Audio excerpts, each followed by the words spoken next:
Salam sejahtera bagi kita semua. Shalom. Damai di hati. Saudara-saudara, semua orang pasti tidak ingin atau tidak mau untuk dikhianati. Sebab pengkhianatan adalah tindakan yang sangat merugikan, yang sangat menyakitkan, dan dianggap tidak bermoral. Pengkhianatan pasti akan merusak kepercayaan dan kesetiaan yang seharusnya menjadi dasar dalam setiap hubungan yang sehat dan kokoh. Sebab ketika pengkhianatan itu terjadi, maka dipastikan akan menimbulkan luka batin. Dan luka batin yang dialami karena pengkhianatan biasanya sangat lama untuk bisa dipulihkan kembali. Apalagi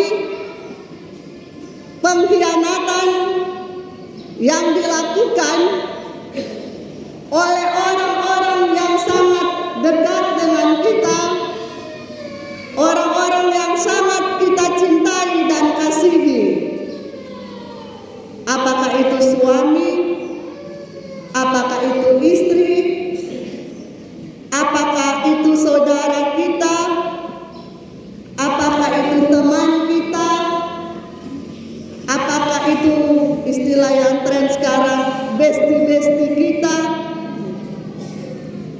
Yang pasti ketika terjadi pengkhianatan akan terasa sangat sakit, sehingga orang yang mengalami pengkhianatan, apalagi pengkhianatan yang dilakukan oleh orang-orang terdekat, apalagi suami istri, seringkali muncul ungkapan bilang, pagar makan tanaman.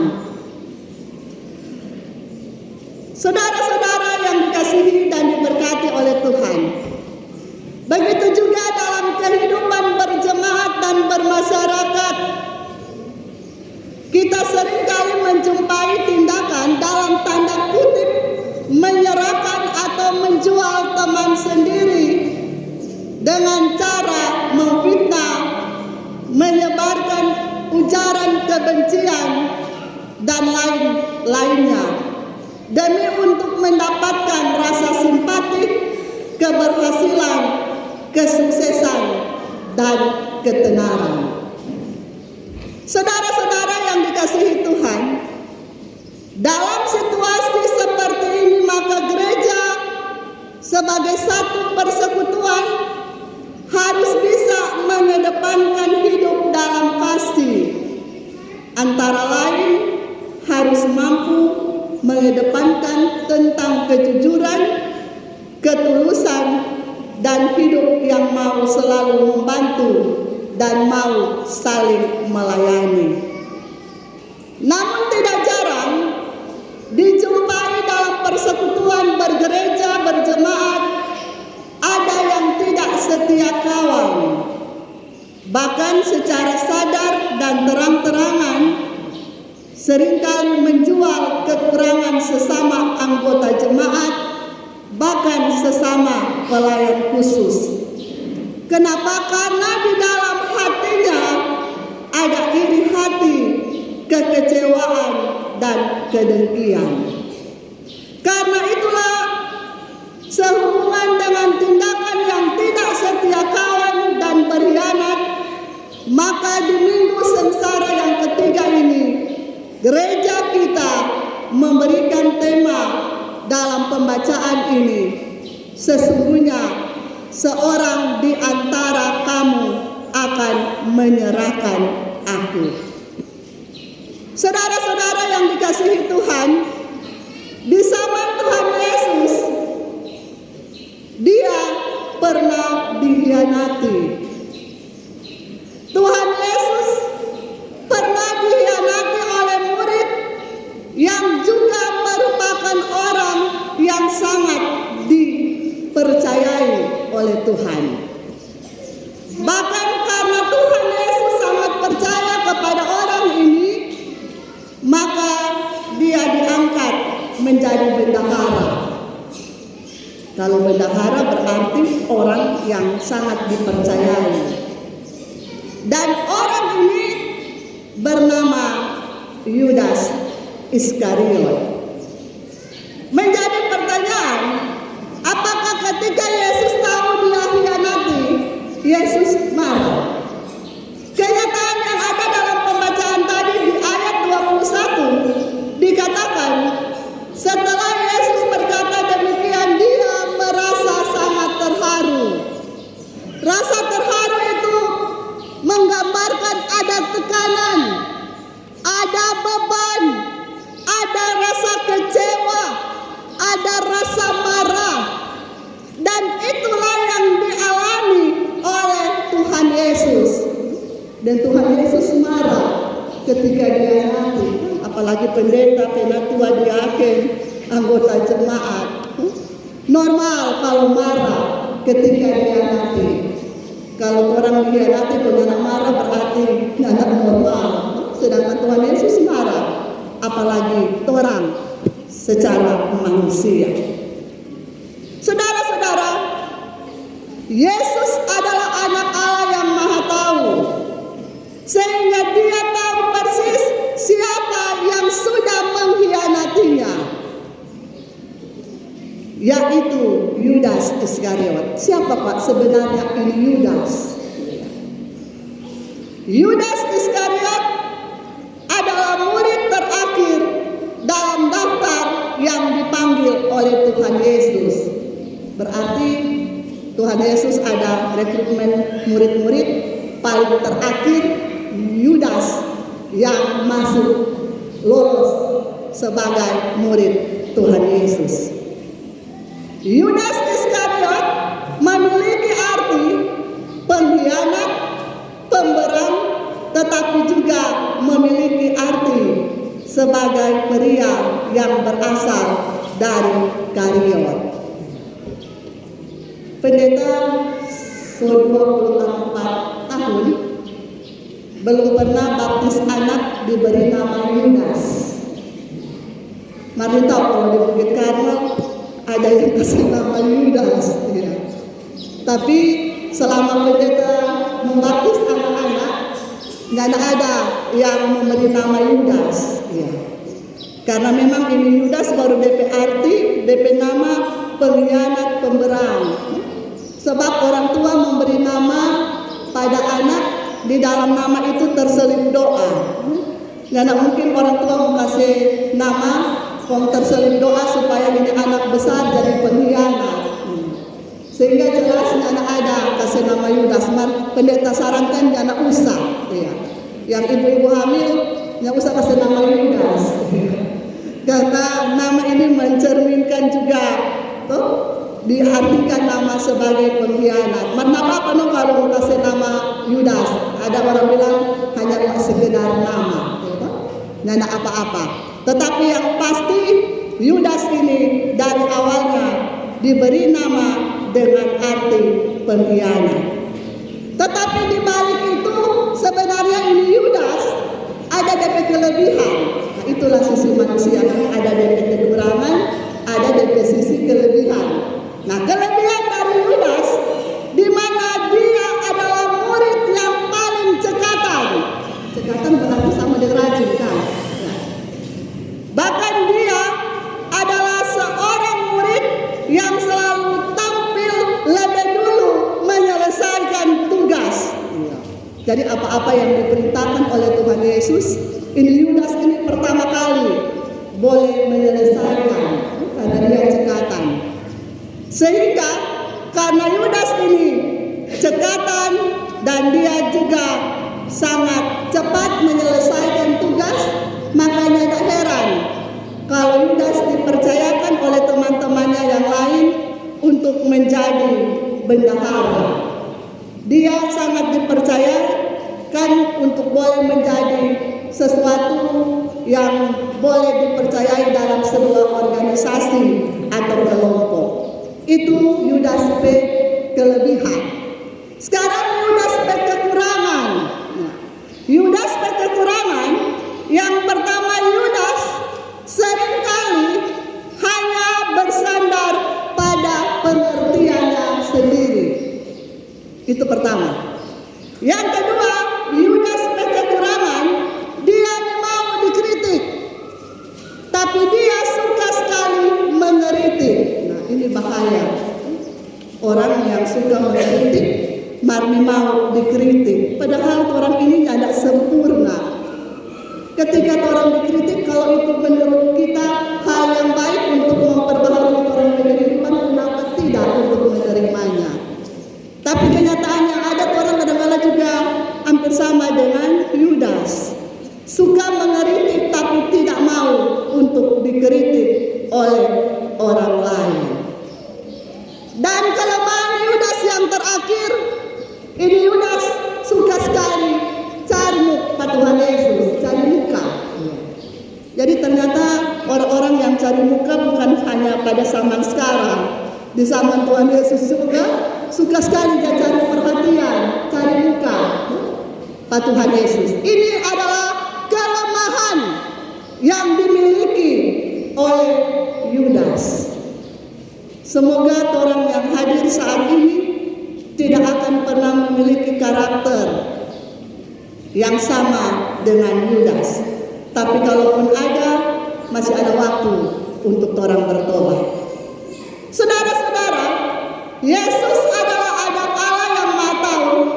Dia sudah tahu bahwa Yudas akan mengkhianati dia. Karena itu Yesus berkali-kali kasih ingat Pak Yudas. Yang pertama, ketika Tuhan Yesus membasuh kaki murid-muridnya, dia katakan kepada murid-muridnya bahwa semua yang ada dan hadir ketika dia sudah menyelesaikan membasuh kaki murid-muridnya, Tuhan Yesus bilang dalam bahasa hari-hari begini, "Moni semua yang hadir ini, biar kita sebasuh menepe kaki, mari nyandak semua yang bersih." Itu peringatan pertama yang Tuhan Yesus mau sampaikan kepada murid-muridnya. Baru yang kedua, peringatan yang disampaikan kepada Tuhan Yesus kepada murid-muridnya, bahwa di ayat yang ke-21 bagian B dikatakan, "Aku berkata kepadamu, sesungguhnya seorang di antara kamu akan menyerahkan aku." Ini merupakan peringatan yang Tuhan mau bilang bahwa di antara 12 murid Tuhan Yesus ada satu yang sudah berniat untuk mengkhianati Tuhan Yesus.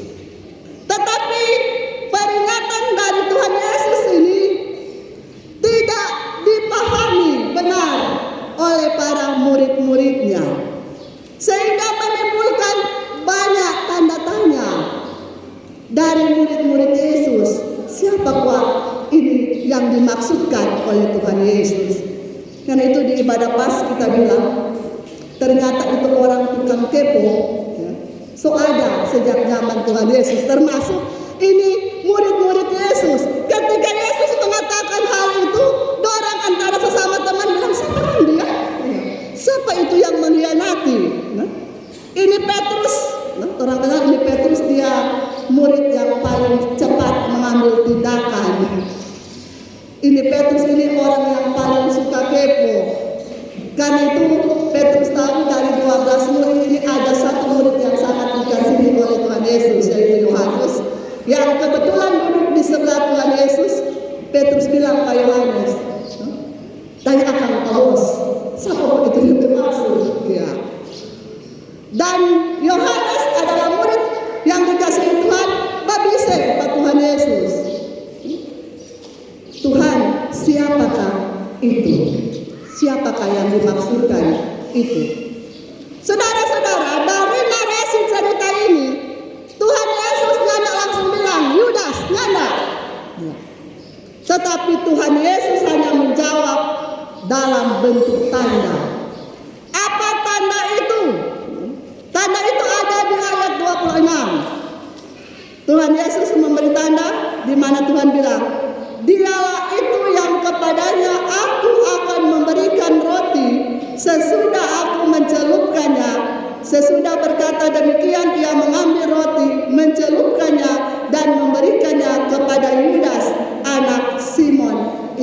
Iskariot.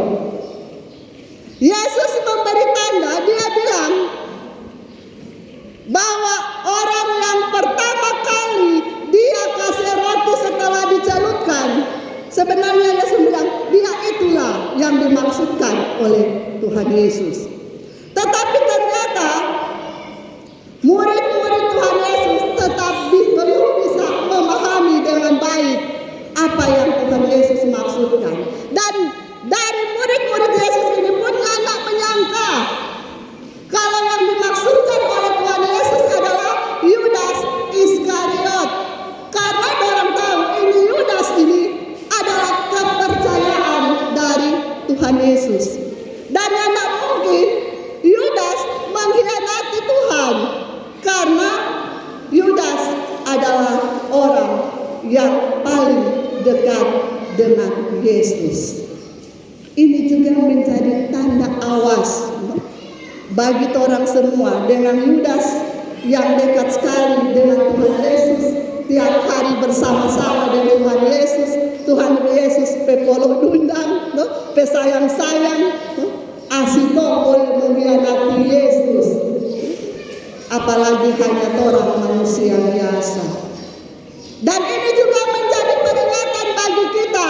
Belum tentu orang yang orang dekat, orang yang orang percaya, orang yang selalu ada bersama-sama dengan kita, lantas tidak akan pernah mengkhianati orang. Buktinya mungkin pernah terjadi dalam keluarga, suami yang begitu mencintai orang, apa yang orang butuhkan diberikan perhatian, kasih sayang. Tahu di luar ada lagi yang dia perhatikan.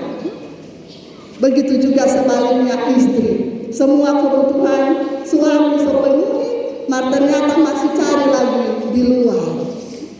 Saudara-saudara yang dikasihi dan yang diberkati oleh Tuhan, Yudas semulai takut karena dia curiga Tuhan Yesus semulai tahu apa yang menjadi niat dan rencananya. Karena itu ketika Yudas akan pergi meninggalkan Tuhan Yesus dan murid-muridnya, Tuhan Yesus tidak tahan. Karena Tuhan Yesus tahu dalam diri Yudas yang berkuasa lagi adalah iblis. Karena di ayat selanjutnya, di ayat 27 dikatakan, dan sesudah Yudas menerima roti itu, ia kerasukan iblis. Karena itu Yesus tahu persis dalam diri Yudas yang ada hanyalah dikuasai oleh iblis. Orang yang sudah dikuasai oleh iblis dalam dirinya, dia tidak bisa lagi membedakan mana yang baik dan mana yang tidak baik. Yudas tidak mau lagi mendengarkan perkataan dan peringatan yang diberikan Tuhan Yesus. Itu kenapa? Karena iblis telah menguasai hati Yudas. Kalau iblis sudah menguasai hati kita, sama dengan Yudas, dia merasa bahwa dia paling benar, memiliki ketinggian hati. Karena itu Yudas nggak ada pusing, walaupun Yesus sok kasih ingat berkali-kali. Ketika Yudas pergi, ini murid-murid yang lain nggak curiga. Dorang tahu bahwa Tuhan Yesus ada suruh Pak Yudas karena dia bendahara beli sesuatu untuk perayaan Paskah yang pada waktu itu sudah lama. Nyanda terbersit dalam pikiran para murid-murid yang lain bahwa Yudas pergi karena Yudas semulai takut bahwa apa yang dia rencana sudah diketahui oleh Tuhan Yesus.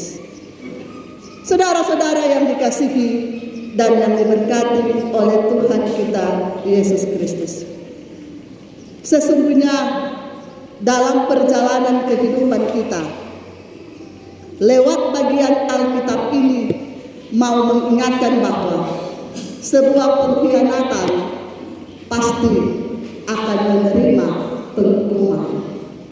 Karena pada akhirnya Yudas menyesal telah menjual Tuhan Yesus dengan harga 30 keping perak. Dan apa yang dia alami? Dia mati bunuh diri. Karena itu lewat bagian Alkitab ini, di perayaan Minggu Sengsara yang ketiga ini, kita diingatkan agar supaya mari torang sebagai orang yang beriman jangan sampai menjadi seorang pengkhianat. Karena itu supaya torang hendak melakukan pengkhianatan, maka dalam diri torang ini yang harus torang lakukan. Yang pertama, sebagai orang yang beriman, milikilah kerendahan hati. Orang yang memiliki kerendahan hati tidak akan pernah melakukan pengkhianatan. Sebab pengkhianatan itu dilakukan oleh orang-orang yang tinggi hati. Tetapi orang-orang yang memiliki kerendahan hati pasti tidak akan pernah melakukan pengkhianatan dalam bentuk apapun juga. Baru yang kedua, sebagai orang yang beriman, selain memiliki kerendahan hati, orang juga harus siap untuk dikritik. Jangan hanya suka mengeritik orang lain. Kalau orang mengeritik karena orang kesalahan, seharusnya orang berterima kasih karena berarti orang itu sayang pada orang dan mau orang berubah. Sama dengan Tuhan Yesus, karena dia sayang Pak Yudas, dia kasih peringatan. Tetapi kalau orang tidak mau dikritik, tetapi hanya ingin mengeritik orang lain, akan membawa orang sama dengan Yudas. Hal yang kedua, agar supaya orang jauh dari pengkhianatan, jalani hidup ini dengan selalu bersyukur. Apapun yang orang alami dalam perjalanan hidup ini, orang harus bersyukur. Apa alasan orang bersyukur? Orang bersyukur karena sampai hari ini itu nafas Tuhan masih kasih. Bersyukur karena sampai hari ini apapun pengalaman hidup yang orang lewati, orang tetap sehat, orang tetap kuat, dan orang tetap semangat. Karena itu orang harus bersyukur kepada Tuhan. Hidup apa adanya, bukan ada apanya. Karena itu cukupkanlah dirimu dengan apa yang Tuhan ada kasih. Sehingga orang akan tetap menikmati rasa sukacita. Walaupun di Minggu Sengsara ini memang banyak teman-teman bilang memang sengsara pendeta. Karena apa? Karena kebutuhan hidup mulai tinggi semua. Beras so naik, gula so naik, minyak kelapa so naik, rempah-rempah so naik, semua naik. Hanya hujan karena turun ini. Tetapi bukan berarti orang tidak bersyukur. Orang harus bersyukur apapun yang orang alami, biar jo semua naik. Yang penting orang ini masih memiliki nafas. Kalau orang masih ada nafas, berarti orang masih diberikan oleh Tuhan kesehatan, kekuatan. Kalau orang masih ada kesehatan dan kekuatan, berarti orang masih boleh bekerja. Kalau orang masih boleh bekerja, berarti ada berkat yang akan Tuhan siapkan dalam kehidupan orang. Baru hal yang ketiga, supaya orang jauh dari pengkhianatan. Mari dalam hidup ini, orang utamakan kepentingan Tuhan Allah di atas kepentingan orang manusia. Artinya, sebagai orang yang beriman, orang memang harus rela sakit. Dan Tuhan Yesus bukan hanya sakit, menderita, bahkan sampai mati. Begitu juga orang warga gereja, pelayan khusus, harus rela sakit. Supaya kenapa? Supaya gereja Tuhan ini boleh menjadi sehat. Sebab gereja ini tidak akan sehat kalau orang juga di dalamnya tidak merasakan betapa orang sakit dengan tekanan, dengan beban, dengan pergumulan yang Tuhan izinkan dalam hidup ini. Tapi dengan adanya tekanan, beban, dengan rasa sakit yang orang alami, justru akan semakin memicu orang untuk melihat betapa Tuhan selalu baik dalam hidup, karya, dan pelayanan kita. Hal yang keempat, supaya orang terhindar dari pengkhianatan adalah tujuan Tuhan Allah harus selalu diutamakan, dinomor satukan, dan tujuan orang manusia harus dinomor duakan. Karena itu tidak salah Tuhan Yesus ajarkan, carilah dulu kerajaan Allah, maka semuanya itu akan ditambahkan kepadamu. Cari dulu Tuhan, utamakan lebih dahulu apa yang menjadi tujuan Tuhan Allah dalam hidup orang ini, baru orang realisasikan tujuan orang manusia yang ada di dunia ini. Saudara-saudara, dan yang terakhir, jika dalam kehidupan orang ditawarkan dua pilihan, lewat bagian Alkitab ini Yudas, dia hanya mengutamakan apa yang dia pikirkan secara manusia tanpa melibatkan Tuhan. Karena itu lewat Alkitab ini, lewat bagian firman Tuhan ini mau menggambarkan ketika ada dua pilihan dalam hidup orang, maka yang bisa orang lakukan berdoa, minta Tuhan turut campur tangan sehingga nantinya orang jangan sampai salah dalam memilih untuk mengambil satu keputusan. Dan yang paling terakhir ini khusus bagi pemuda dan pemudi, jangan hanya karena cinta kau mengkhianati Tuhan Yesus. Keselamatan itu sudah orang miliki sejak orang dibaptis, sejak orang lahir. Jangan hanya karena cinta kau akhirnya orang mengkhianati Tuhan Yesus. Mari orang belajar mencintai gereja ini. Mari orang belajar mencintai lembaga kita, Gereja Masehi Injili di Minahasa. Apapun yang orang alami dalam lingkup gereja kita, jangan pernah berpikir untuk orang mengkhianati gereja ini. Tapi mari orang bergandengan tangan untuk mewujudkan apa yang menjadi visi dan misi gereja kita. Tantangan boleh ada, pergumulan boleh ada, tetapi tidak boleh memecahkan kita sebagai satu persekutuan gereja Tuhan. Saudara-saudara, yang pasti orang semua tidak mau disebut sebagai pengkhianat. Tetapi pun kalau ada dalam perjalanan hidup orang pernah dikhianati oleh siapapun, apa yang mesti orang bikin? Pernah pendeta dengar atau pernah jemaat bercurhat masalah keluarga, dia bilang begini, pendeta, kalau pai tua mampu mengkhianati pak kita, mampu bikin begitu, kita tidak boleh. Cap hanya dia boleh, kita tidak boleh. Saudara-saudara, jangan meniru atau mengikuti hal yang salah. Itu sama dengan pendeta bilang kan, dia ungkapan kita ini baik kalau orang baik, mari kita ini paling jahat kalau orang bikin jahat, berarti orang ini bukan orang baik. Kalau orang baik, biar orang bikin jahat, orang tetap baik. Kalau orang menerima pengkhianatan, jangan balas dengan pengkhianatan, tapi balas pengkhianatan dengan pengampunan. Maka pasti saudara-saudara akan menerima berkat dan sukacita. Karena itu, mari orang jalani hidup ini dengan senantiasa mau melakukan apa yang baik dan benar di hadapan Tuhan. Kerjakanlah apa yang menjadi bagian kita. Bagian Tuhan pasti akan membantu Tuhan kerjakan dalam hidup orang. Asalkan orang hidup benar, jauh dari pengkhianatan, selalu mau mengampuni bagi siapa saja yang mengkhianati kita, dan mau selalu hidup benar di hadapan Tuhan. Karena firman Tuhan bilang, kalau Tuhan ada di pihak kita, siapakah yang akan melawan kita? Maka terpujilah nama Tuhan. Amin. Puji-pujian.